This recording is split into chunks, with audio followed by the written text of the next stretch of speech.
Welcome back to Psychedelic Therapy Frontiers, the podcast devoted to exploring the frontiers of psychedelic medicine and what it takes to cultivate a healthy mind, body, and spirit.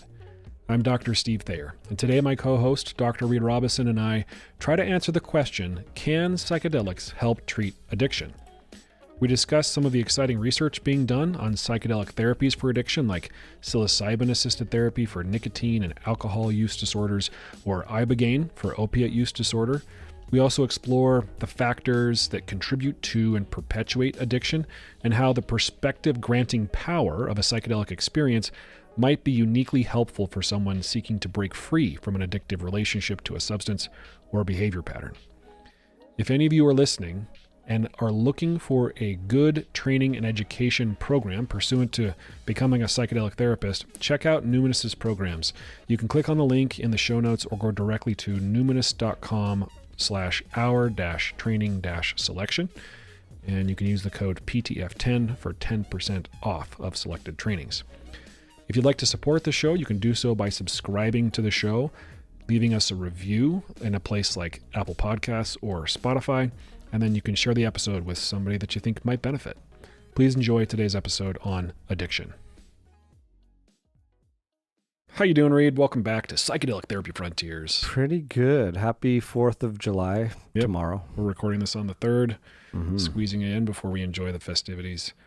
So we thought we'd talk a bit about psychedelics and addiction today. I've got this little section I pulled from a New York Times article about the topic that I thought I'd read as a fun little intro to what's going on in the world of psychedelics and addiction. Do it.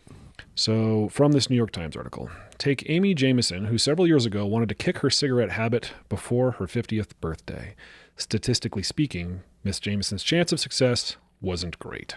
According to the Centers for Disease Control and Prevention, 55% of adult smokers tried to quit in 2018, but only 8% were successful. Ms. Jamison, an investor, blah, blah, blah. In the fall of 2018, she flew to Baltimore to participate in a clinical trial at Johns Hopkins.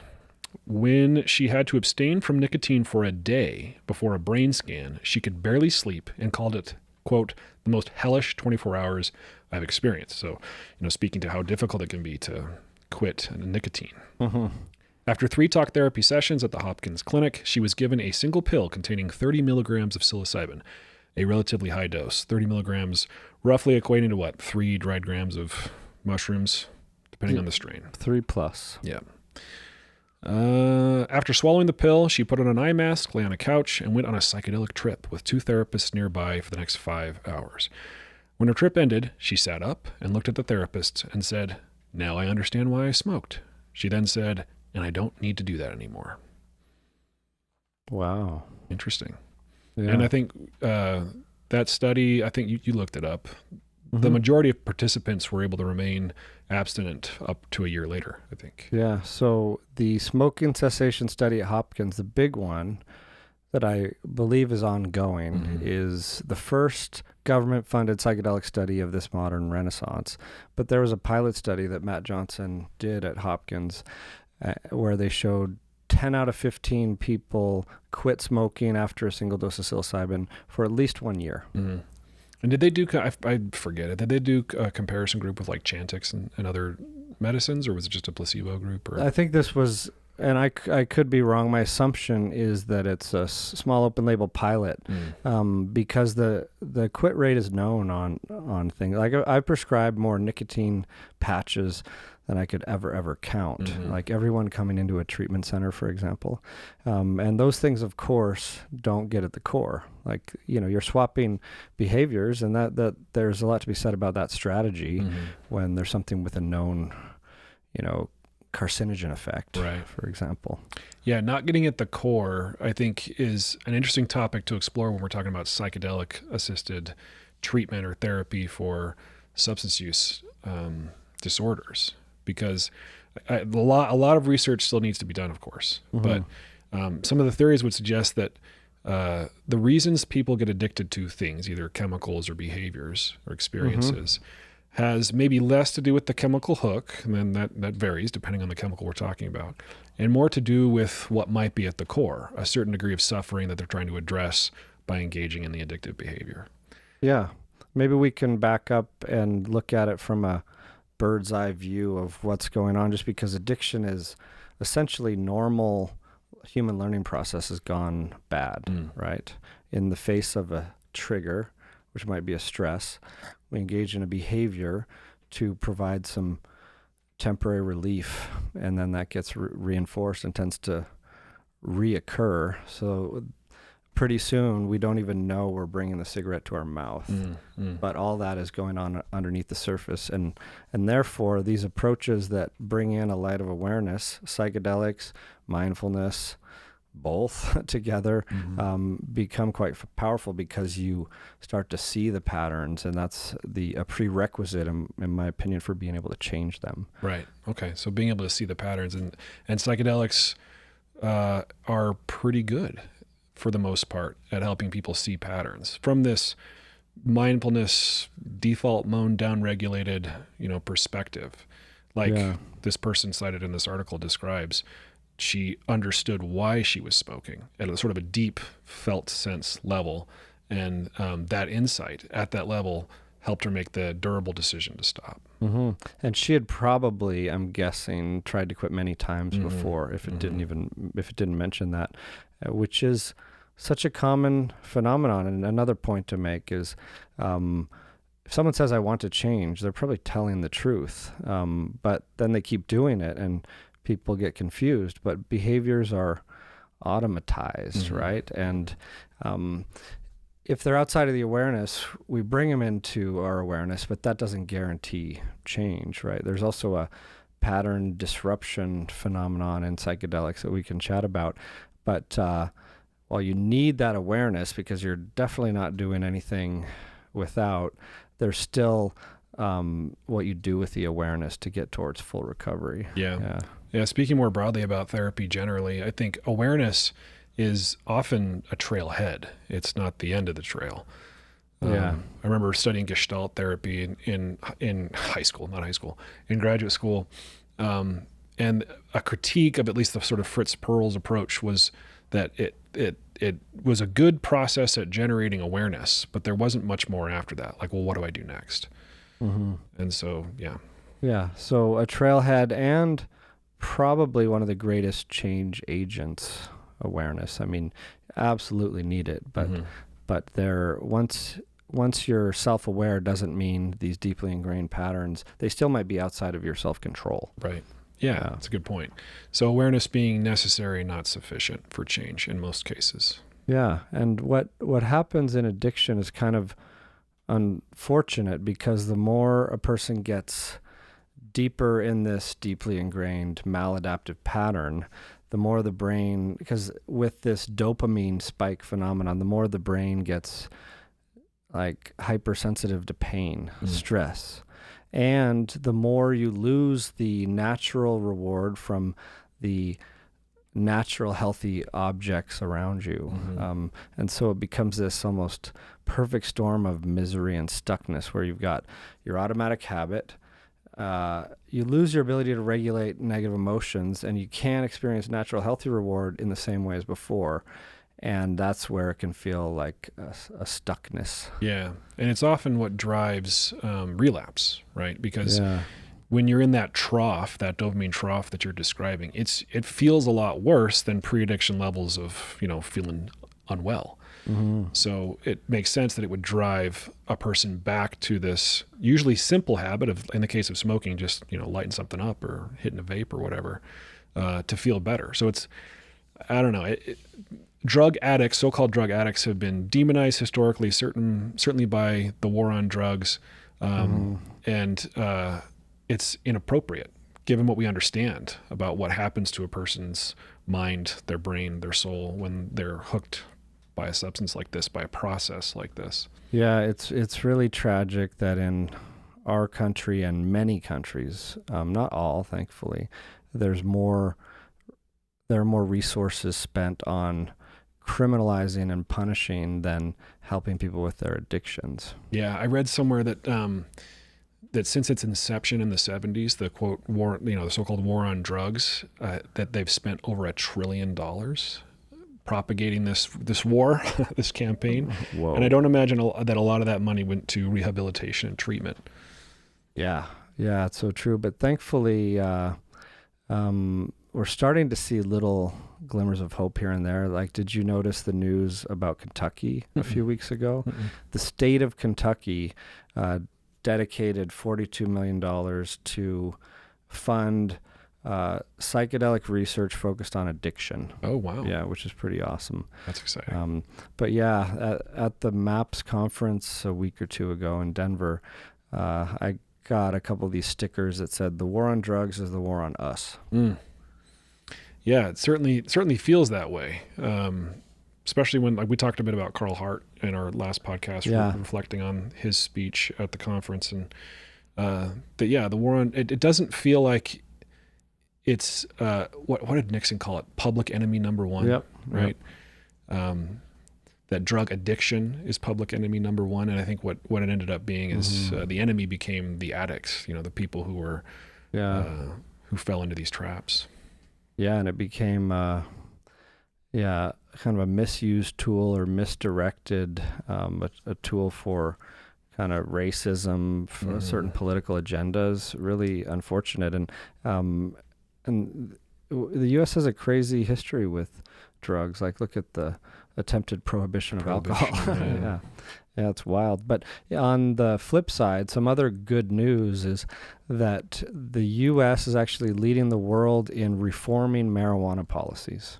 Really? Yeah, just because of all the states that are sequentially either, opening up medical programs or legalizing it altogether.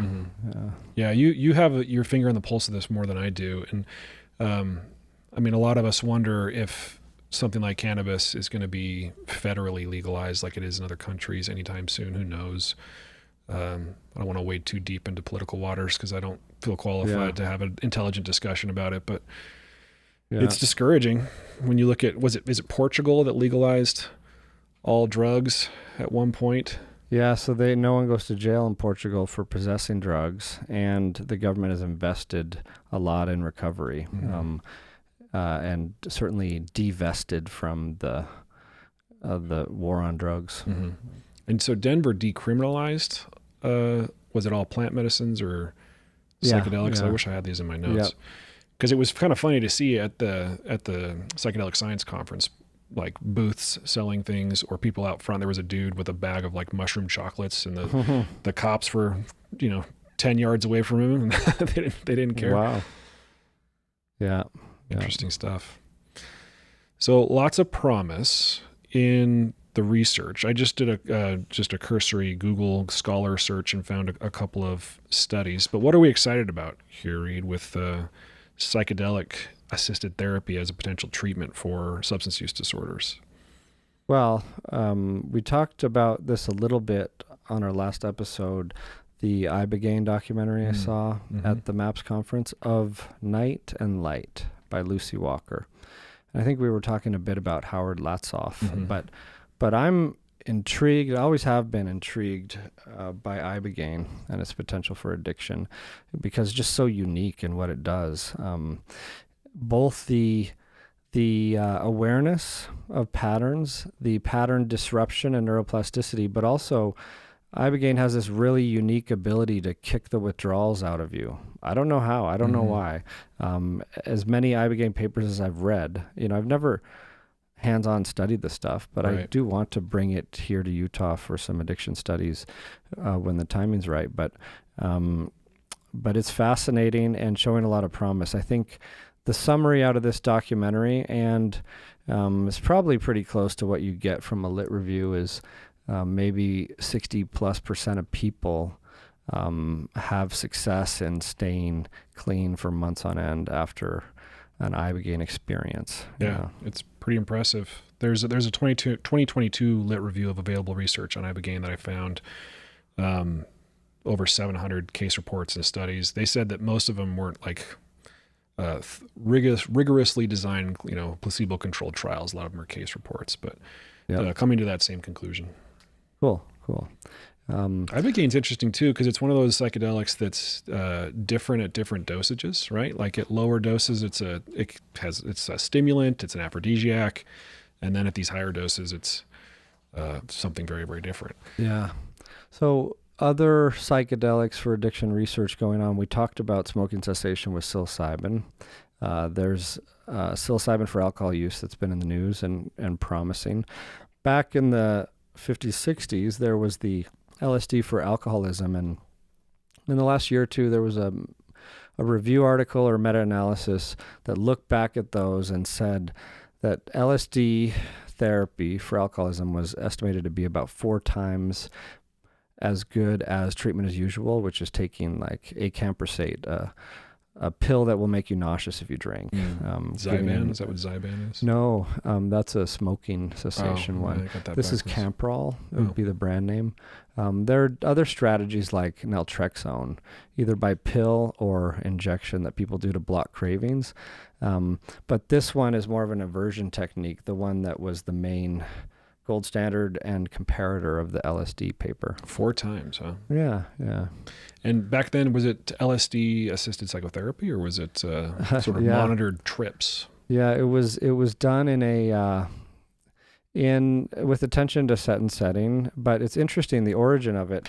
Why don't I just read you something that, I think I have it here. This is from an article I wrote with our former colleague, Kirsten, commemorating Bicycle Day. A couple of years ago, we put this out. It's on Truffle Report, but there's just a little clip on the origin of LSD for alcoholism. So Ottawa, Ontario, 1953. A decade after Hoffman's self-experiment, meaning the Bicycle Day ride, 2 psychiatrists spent a near sleepless night conversing in an Ottawa, Ontario hotel. Humphrey Osmond and Abraham Hoffer were set to speak at conferences the next day, but instead of resting, they were up late discussing the difficulties of their profession. Their common problem was the challenge of treating patients with alcoholism. At around 4 a.m, Osmond and Hoffer had an idea. What if LSD could be used to treat alcoholism? Maybe they were drunk at the time. Or on LSD. Maybe both. Yeah.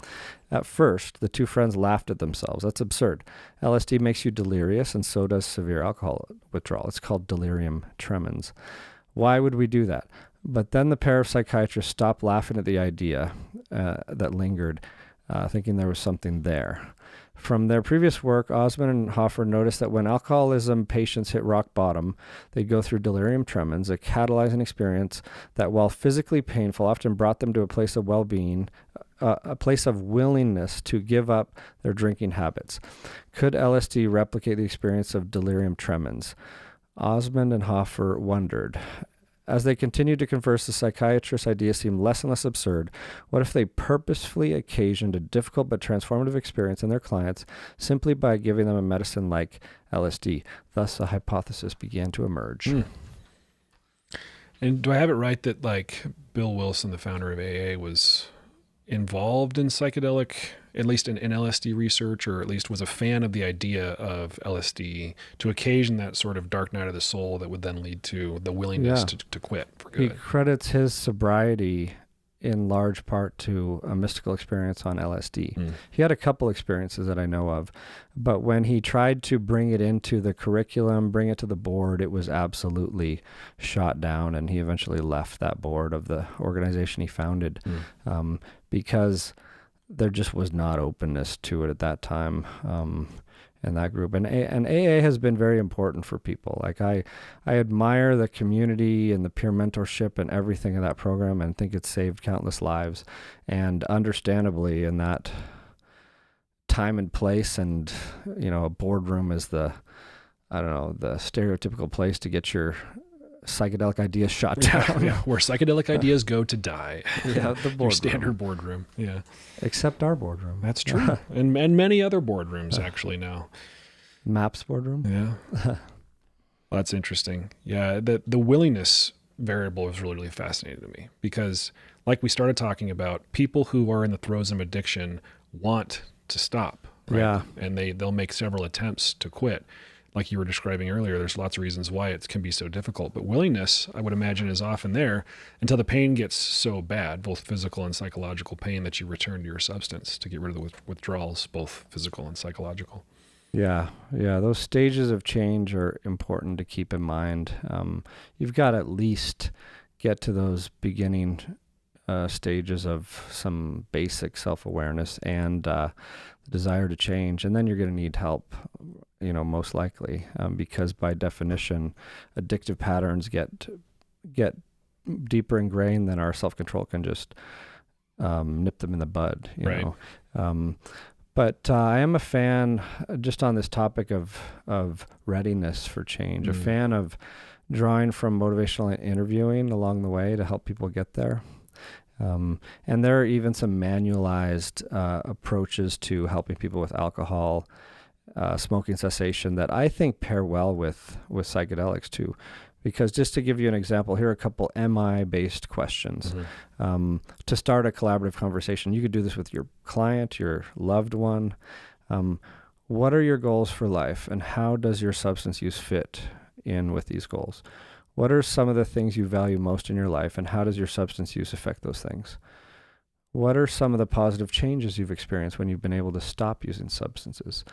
How has your substance use affected your relationships with family and friends? And you can kind of see how an experience inward of a psychedelic where you can't stop it, you've signed on for the ride, you've buckled up, and you're getting this life review perhaps, and you're seeing a lot of this stuff, you're feeling a lot of stuff, you're emotionally available for that experience. That's when you can have the good kind of heartbreaking wake-up call. Yeah. I like the way motivational interviewing sort of asks these leading questions, but in a non-judgmental way. They're not saying like, look at all the damage that's been done. Why do you keep behaving this way? Which is what a lot of people who are addicted to substances and other things get from their loved ones. Yeah, that's a really good point, because just like the war on drugs is misguided, I think our culture, even like the non-governmental parts of the culture, are far too judgmental about addiction, not seeing it for what it is, like a chronic mental health condition in need of help. Yeah, and sort of bouncing back and forth on this tightrope, we should also validate that the loved ones of people who are addicted to things, that can be really, really hard. Oh, yeah. Especially when the person that you've loved changes, like they start behaving in ways that they would never have behaved before, like, with dishonesty and theft or whatever they've ended up resorting to stay out of the pain that they're in, caused by withdrawal. So as a loved one, family member of someone like in the throes of addiction, like I believe you can have that stance of non-judgmental compassion and still the difficult task of setting boundaries and doing what needs to be done, knowing that the spiral of addiction can wreak havoc on all those around you, and none of this, either side of the coin of this, is to suggest that someone should, stay in a harmful place to try and support someone,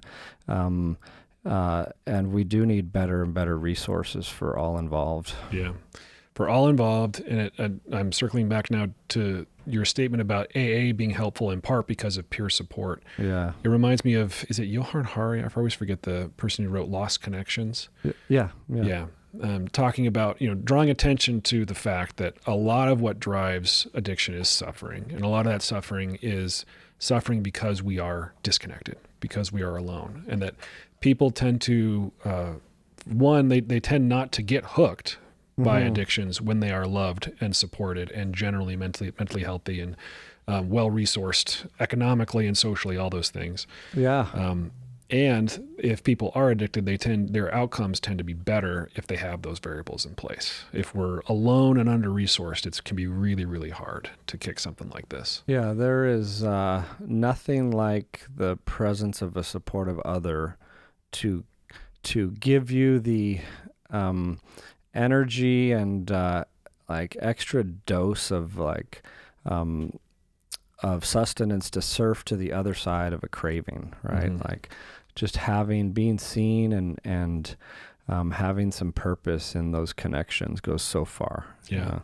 Yeah, it's part of why I love the idea of a sponsor, right? In a lot of these 12-step programs is somebody, when you're in the throes of a craving, you're somebody you can talk to, somebody you can reach out to, somebody you can get connection with.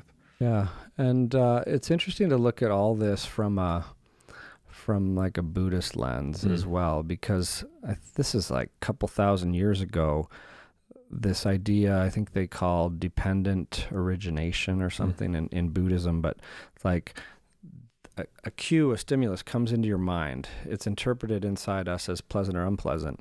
And then we have this natural urge to make unpleasant go away and make the pleasant things stay. We're kind of wired as humans that way.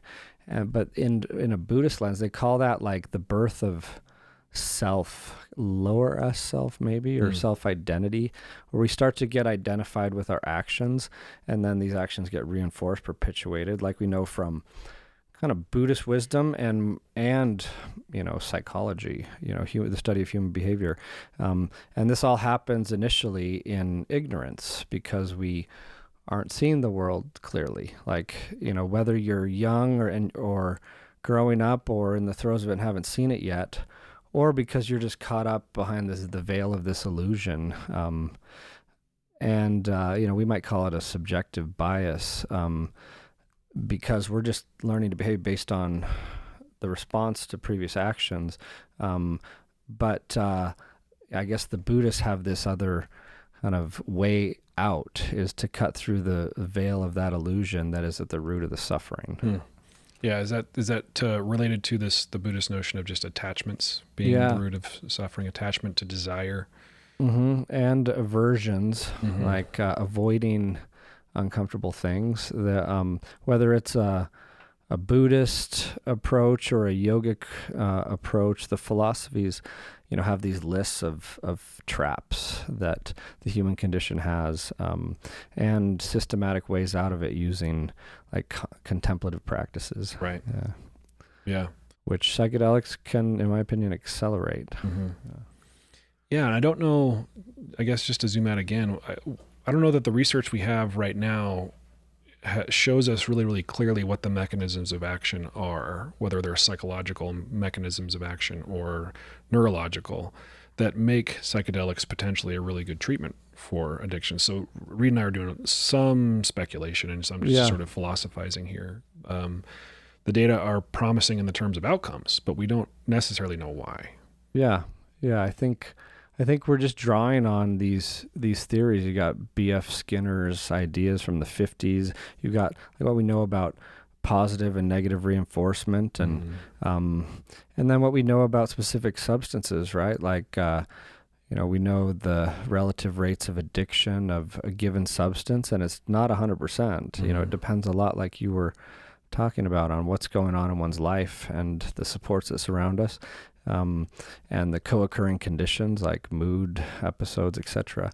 But like in alcoholism, you can avoid things a little more easily, like people who are drinking or places that have alcohol a little more easily than smoking, where people would smoke in the car or the elevator or whatever. And then we have these approaches like Nicorette gum, patches, eating a carrot instead of smoking, not getting to the root like we're talking about. I think it's in the Dhammapada, this Buddhist book. It talks about just as a tree cut down can grow again and again if its roots are undamaged and strong, the roots of craving you can cut down, and if you don't uproot them fully, like go to the core and do the work, then the sorrows will just sprout again and again. Yeah, I like that metaphor. It jives with some of my own personal experiences with psychedelics and how they've gone after cravings that I have in my life. I mean, so kind of the innocuous ones that I often talk about in examples like this are, if I'm not eating in a way that's really healthy for my body, and then, I have an ayahuasca ceremony, oftentimes some of the first insights, the first awarenesses that I have are how I've been treating my body, whether by not sleeping well enough or not, nourishing my body with nourishing foods, or exercising in a way that's kind to my body and supportive. Yeah. And repeatedly. And it's pretty rare that I come out of a psychedelic experience and really, really wanting Doritos, or really, really wanting to sit on the couch and scroll TikTok for hours. Yeah, you know what's interesting? Hannah and I, just this morning, were talking about how interesting it is that our LSD study participants, at some point later on in the day, will order in food, right? And no one's ever asked for a hamburger yet. Yeah. We usually, the menus that we have for the participants are usually, some healthy food options. But. Yeah. There was this article in The Onion that said, your comment made me think of, is like, Doritos celebrates its 1 millionth ingredient or something. But like you mentioned Doritos, I just think it's ironic because they are like fabricated for the perfect experience of habit forming snacking, right? Like down to the perfect tone of a crunch and the flavor. I mean, I brought a big bag of Doritos to a holiday party over the weekend, and people love them. I said Doritos, full transparency, because I ate an entire bag of Doritos over the weekend. They were organic Doritos. They're better, but yeah, it's like a gustatory orgasm when you eat those things. They're designed to be addictive in so many different ways in a laboratory. Yeah, there was this New York Times article once upon a time. It said like the extraordinary science of junk food, of addictive junk food or something. Yeah, this is a total tangent, but it just makes me think of like the way things have been designed by people who know human psychology. And this is the smartphone apps that we use, the social media, this is the foods. This is, in fact, if you ever want to have take a fun sort of stroll down this particular rabbit hole, you can look up the origin of Febreze.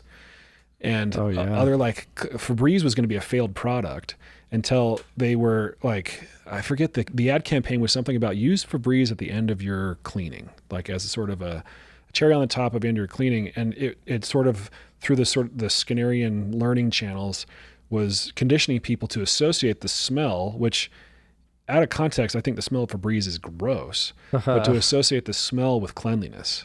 Oh, yeah. So, like, people get this sense that, like, I'm spraying Febreze on it as if Febreze is, I mean, I hope we don't get sued by Febreze, but as if Febreze is cleaning something. It's not cleaning anything. It's just perfuming it. Yeah. If anything, adding a bunch of chemicals that not great for you to inhale. In that same vein, though, just like the evil marketing empires can use neuroscience to our disadvantage as consumer victims, like we can also... The dark side of the force. We can also hack our own neural habit loop reward circuitry by just understanding some basics and taking an inventory of our habit loops. But I just keep thinking about social media as a phenomenon that is just becoming more and more of an addictive pattern for people. And maybe we can take a little tangential journey through some neuroimaging studies, because I find them interesting. If you've got them, let's walk through them. Let's go like on a 10-year journey here. There's like an fMRI study at Harvard that put young people in a scanner, and they had two conditions: give them money or have them talk about themselves. And during doing this task in a functional MRI scanner, they get to see how much the nucleus accumbens, the reward center, the ventral tegmental area spewing dopamine, giving you that spike, is lit up. And people were definitely lit up much more by talking about themselves. So there's something rewarding about that. Next year, there's this study where they could almost predict how much time someone would spend on Facebook by how much their nucleus accumbens was activated in a scanner by looking at social media. Oh, interesting. But so they put, this is like, I don't know, 2016, they put adolescents in a scanner and they showed them their own Instagram feed and they manipulated it. One group had few likes and one group had a lot of likes. And how they manipulated it, the more versus fewer likes, had a very significant change in the nucleus accumbens activation. So they were essentially showing this link between reward, self, like talking about self, posting about oneself. And then you have these studies since then of like a linear correlation between the likelihood of being depressed and a likelihood of spending more time on social media. And then this loop of the more we use it to try and make ourselves feel better, the more we get stuck in that habit loop of a temporary spike, desensitizing to some of the normal pleasures, hypersensitivity to some of the stressors, and then this difficult cycle that makes some people go just have a wake-up call one day and exit the cycle, delete apps, and reclaim their lives. Yeah, it's kind of a song as old as time. We're finding now that pattern that you just laid out is applicable probably to a lot of different things, not only social media, but video games, pornography, whatever. And I think it's given rise to the popularity of the so-called dopamine detox, where people will do what you said. They'll just okay, no more smartphone. For me, it's when I go on prolonged camping trips or, mountain excursions and I don't have my phone and I'm in nature. And at first I'm a little restless and then I'm just at peace. And then I come home and I don't really want to jump right back on social media. So it's a good reminder to try and find a daily detox. Talk about is there an hour in your day you could have your phone not with you, not in the same room, right? For how many people would that be impossible, right? It shouldn't be really these days. It'd be hard, and we might have a reaction to that.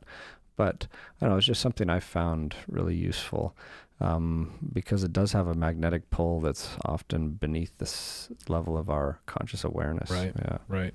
Yeah. Before bed's a good time too, because then you're not exposing your eyeballs to that blue spectrum light that suppresses, melatonin production and keeps you up at night. Some side benefits. Thanks, Huberman, for the neurooptogenetics research. Yeah. He's got a lot of good resources on the dopamine detox, and he had that long conversation with Anna Lemke, the Dopamine Nation author, and The Molecule of More, they call it. Yeah, which is the title of the other book, the two big dopamine books, Molecule of More. I forget the authors. There's a co-authors for that one, but and then Dopamine Nation. Also sort of supported the rise in popularity of cold plunging, cold and hot contrast, and it's the ways that it can help regulate dopamine systems. Your ability to sit with the discomfort is the next battle, I'd say. So awareness is half the battle, right? You've got to take an inventory of your patterns. You got to be able to slow down time with mindfulness to be in the present moment and see as these triggers are happening in real time, and then try and insert a pause, interrupt the pattern. If it's a urge to binge eat on food, for example, and that can spin out of control in you, then you try and catch that as it's happening, and you might have a plan.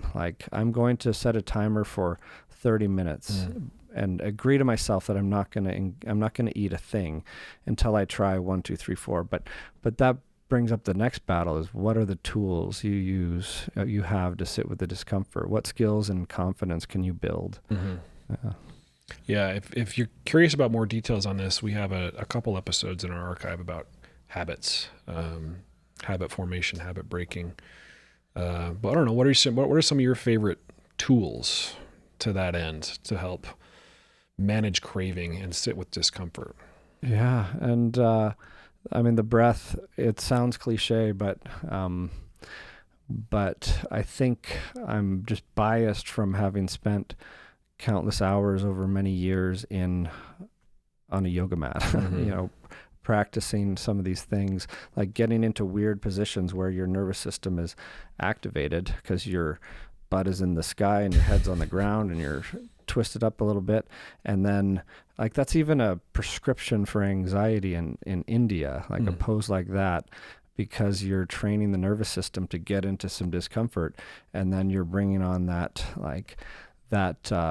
parasympathetic response by staying there, by breathing, by trying to find this balance of effort and ease. So sitting, meditation, and yoga, embodiment practices, things with the breath, frequent meditations throughout the day. And then, all those other ones you mentioned, practicing doing some uncomfortable things on purpose, cold plunge, sananga, painful eye drops, hape spray in the nose or snuff. Right. Yeah, sometimes it's just like a little baby step into this. I'll recommend my clients spend the last 10 seconds of their shower with water that's just cold enough to be uncomfortable. You don't have to go freezing cold. I like but that. Deliberately put yourself in sort of that uncomfortable state as a vote for the kind of person you want to be in the future. And I found that to be really helpful personally. And then getting really, really present. So you mentioned mindfulness. Sometimes I like, if I'm aware and willing to engage this discomfort, one of the ways that I can help myself do it is to change my perspective or my vantage point, where I'm going to look at this discomfort as if I'm a forensic reporter or an investigator. I'm going to get really curious about it. So, okay, I'm noticing this pull. I'm noticing this burning in my stomach. I'm noticing restlessness. In true mindfulness fashion, you're just trying to zoom out and observe from this non-judgmental, dispassionate perspective. Including your negative emotions or just your emotional world in general. I think that's part of it that I know we talk about a lot on here, but I'm just remembering how important that is in the mindfulness practice for these urges, for being able to surf the urges to the other side without like succumbing to a very maladaptive pattern that you're trying to avoid, would be ability to regulate negative emotion, something that happens to be impaired by nature of an addiction. So that much more important to practice in this addictive kind of culture we live in. Yeah, and don't confuse the word regulate with control.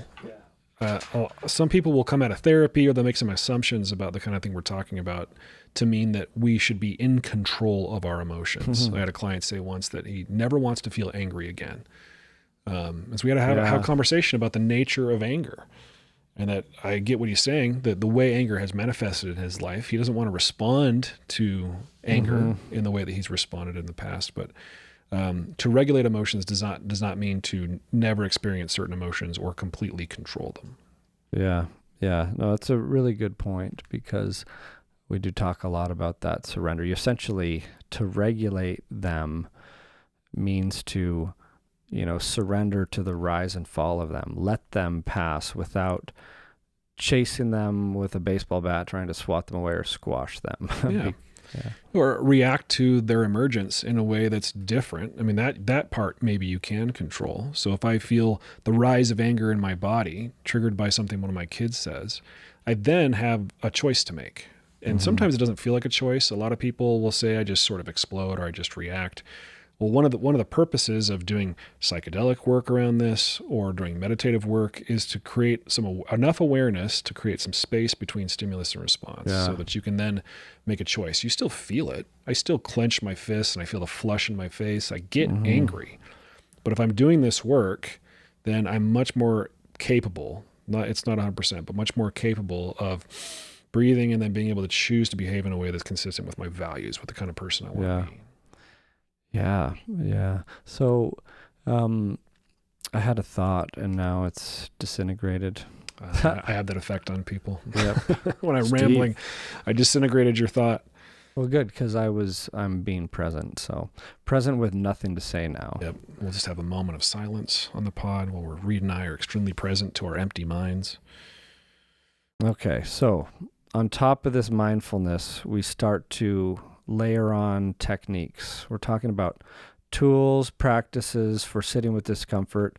They might be cognitive therapy, appraisal techniques. They might be kind of reframing the stressors as an opportunity for personal growth, sense of meaning, things like that. But on top of that, from our conversation with Eric Garland at the University of Utah and his great work on mindfulness-oriented recovery enhancement, there's this idea of savoring that is part of their process that I think we were both really struck by how useful it is.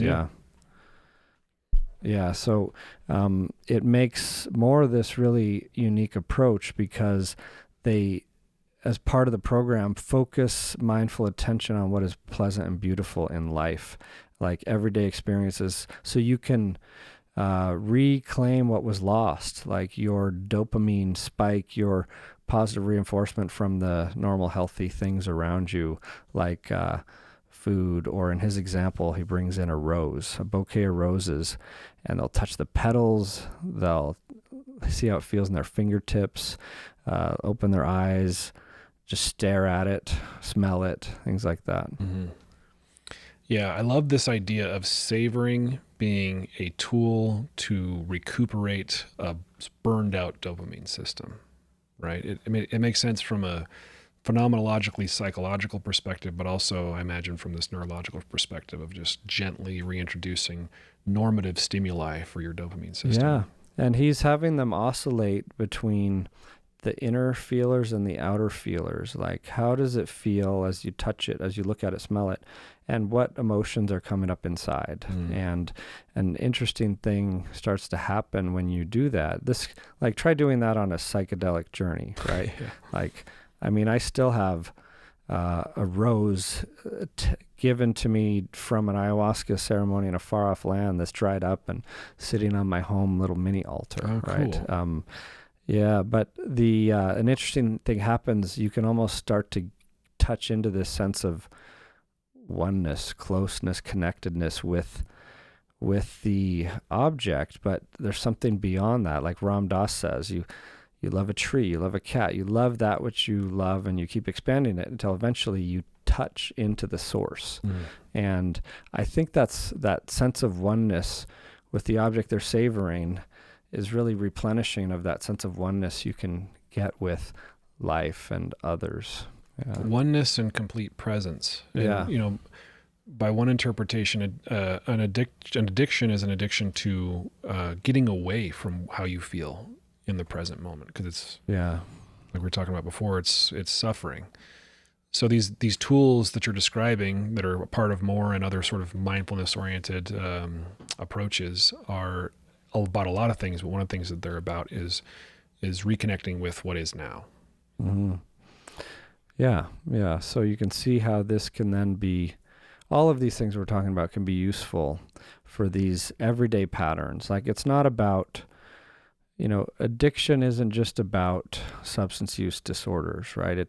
We are wired for habit as beings. We are what we repeatedly do. And, we're raised in a culture that often says, stressed, eat a cupcake or something like that. And if cupcakes are becoming maladaptive in your life and you notice you're craving one when you're sad, from a mechanism perspective, you can understand that. And it gets really interesting because you can be, what happens if I don't go for the cupcake? I'm going to sit in this uncomfortable negative emotion for a minute.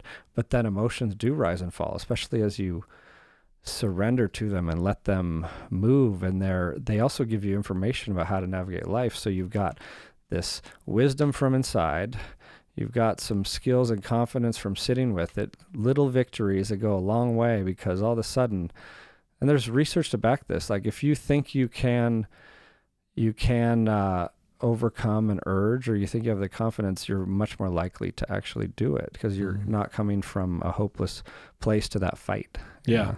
Hope is an incredible drug. Yeah. If you want to get high on a drug, get high on hope.